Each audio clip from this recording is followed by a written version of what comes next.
This next short video illustrates an exercise used when training sawyers and swampers. There's great value in watching this exercise being performed, but of course, if you want, you can certainly duplicate this exercise on your home unit.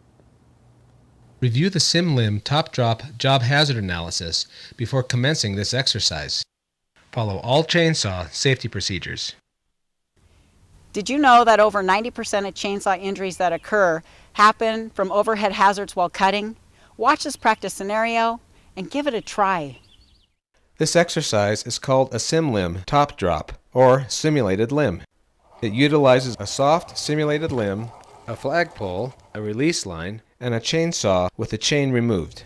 In this case, the soft simulated limb are two pieces of foam insulation bundled together. The idea of the exercise is to increase the sawyer's awareness of overhead hazards by looking up and not relying on ineffective warning methods. Check out what can happen.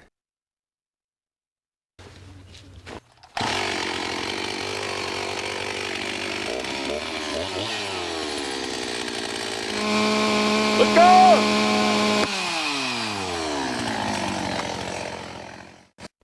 Let go!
In order to avoid any falling objects, you need to have a clean escape, and that means having a cleared escape route. Take this opportunity to practice cleaning out an escape route.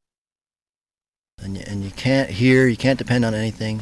You lose time when you're depending on somebody else to call it out for you. You can only avoid those hazards because there's only seconds left. It was a major delayed response. You saw how it hit the ground before the guy even realized anything was happening. The whole point is eventually I'm going to have to learn to look up by myself, and that's my best chance of survival, is for me to look at it and not depend on somebody else. I feel this exercise is very useful in the fact that it is in a controlled environment, a safe environment, and it lets all of our employees see who are using a chainsaw how quickly a limb can come down, and it is life or death. And we've seen so many people become paraplegic or lose their life, and I want people to really reflect and take this moment, and I feel it was very important. For more SimLim top drop information, access the Forest Service intranet at the following website.